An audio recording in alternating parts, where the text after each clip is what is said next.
Hey guys, so today I'm here and I'm going to be doing a worth the hype video. I know you guys really like these, so I'm actually going to be filming a bunch of them today, and they're kind of randomly come out, especially with the holiday season coming up. I want you guys to know if something is worth the hype to me or not. These are just my opinions. If you love these, then that is absolutely fine, but let's get into it. Today is going to be the worth the hype video on the Too Faced Peaches and Cream collection. I pretty much bought a lot of things from it. I didn't get everything, but I just got the things that interested me. First things first, to get started, the thing that I absolutely love the most from the collection ever is the Peach Perfect, and this is the mattifying loose setting powder. I love this stuff. This has been my holy grail powder like ever. This is the best powder I've ever found, is this one right here. I personally don't mind the smell. If you guys are sensitive to the smell, you probably won't like this because it is strong and you will accidentally get it in your mouth and all that. It doesn't taste bad. You know, you don't purposely do it. Don't do it on purpose, but you know, it's honestly, it's amazing. I've used over half of it already, and I don't know, I've never liked the powder so much. I go out of my way to reach for this all the time. Even when I got other things I'm trying to test out, I just really, really love this powder. Next up is the Sweetie Pie, and this is the Radiant Matte Bronzer. And I don't know how I feel about this. It's like, I like this. However, for it to be worth the hype, I'm going to give this kind of a swatch. It does have a glitter overspray. Mine's now gone, and this is the tone of it. I'm kind of going to try to put this on my hand here. And you can kind of see here. I could totally see this also being a blush or bronzer, depending on the tones you like here. I do like to use it as a bronzer. However, I will say, if you're like medium skin and up, you're not going to be able to use this bronzer. I feel like this was meant for more fair and light tones like myself. If you are anything like pretty much a little bit above light, this is not going to show up on you, so I would not recommend this. However, if you are fair skinned, I really think you'd love this either as a bronzer shade or as a blush. It really depends on how much of that pink you hit and whatnot. But I do actually truly like this. I have it on today as my bronzer, and I think it looks beautiful. But as said before, I don't think you'd like this if you are medium toned and up. I don't think it'd be worth the money for you. I don't think it would show up. I think you'd end up looking kind of chalky or gray, and it wouldn't look good. Next up is the Peach Blur, and this is the Translucent Smoothing Finishing Powder. I've never used a finishing powder before until using this one. Sorry, I have a hard time getting it open sometimes. So what mine looks like. I've used it like crazy.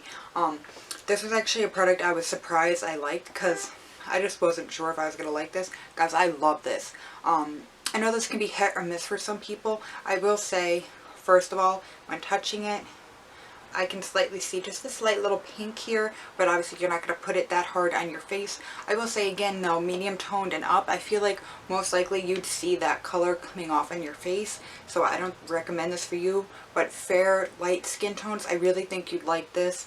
I do see a blurring property, especially like on my forehead, and when I put it like around here where my pores are the biggest, I actually do see a blurring property.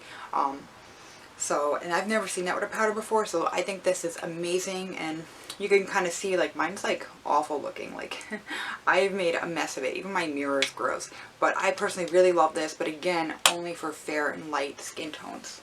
Alright, next up is the Cooling Matte Skin Perfecting Primer.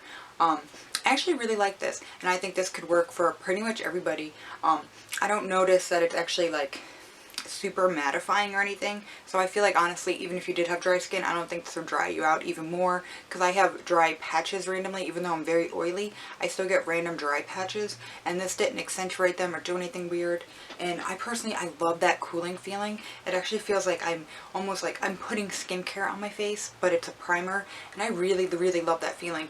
As you can see, I've really used a lot of this up. I truly like it. I don't notice any type of blurring or pore filling action like maybe with the Smashbox or the Benefit, but it is a very nice, and it does make your foundation go on super smooth, and I don't see it accentuating anything. If you like a cooling sensation, I think you'd like it. To me personally, I don't smell that smell on this product as much as I do as, like, I can smell it a lot on my powder. I don't smell it as strongly on this, but again, if you're sensitive to smells, I wouldn't. I do actually prefer this the peachy collection smell versus the sweet peach smell. I don't know, something about this, it smells like, I don't know, I think it's the cream in it makes it smell a little bit more sweet and not so much of that artificial peach. I think this one smells a lot better. But not least is the Peach Perfect Comfort Matte Foundation. I love this foundation. I only got one downfall with it, is that it is in the shade Snow. It's the lightest color they have, and it does oxidize a little bit on me. I don't know if it oxidizes on everybody, but it starts to go a little yellow. Not orange, but it starts to turn a little bit yellow after a few hours of me wearing it. So the only downfall is that I have to mix it with the LA Girl Pro Coverage. This is just the HD Longwear Illuminating Foundation, and this is just the white, and I use this as a mixer. And actually, it doesn't really actually change the formula of this. I might see a little bit more of a sheen when it dries down. But honestly, once I put my powder down on it, it will just go back to how this like formula is. And I didn't notice it changing it or making it wear down or anything weird about it. This foundation though is really good. Honestly, if they make another shade lighter, I will continue to buy this foundation. But until then, I will use this up and I won't buy it again. Not until they do a lighter one, because I would prefer to not have to mix foundations. I don't know. It's just easier preference because it's just another extra step for me to have to do.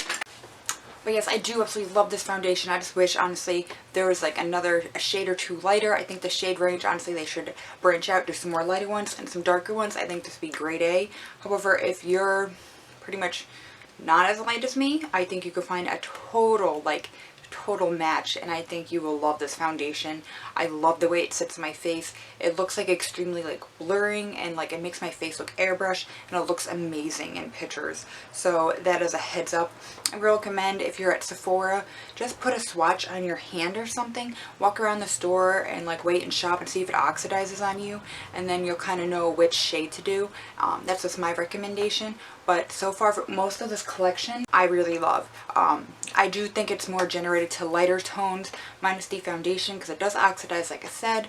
But I do truly love a lot of the products, and I was surprised because I was waiting to have to bring some of them back.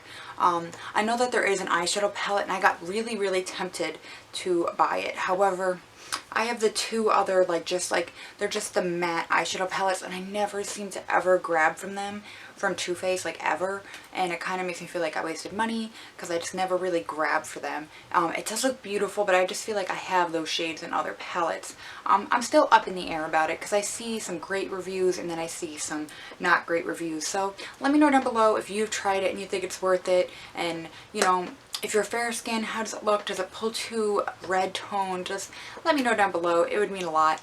But yeah, that is my Worth the Hype video. I hope you guys enjoyed, and thank you guys so much for watching. And if you guys have any suggestions on what you would want for Worth the Hype, please let me know down below. Alright, thanks guys. Bye.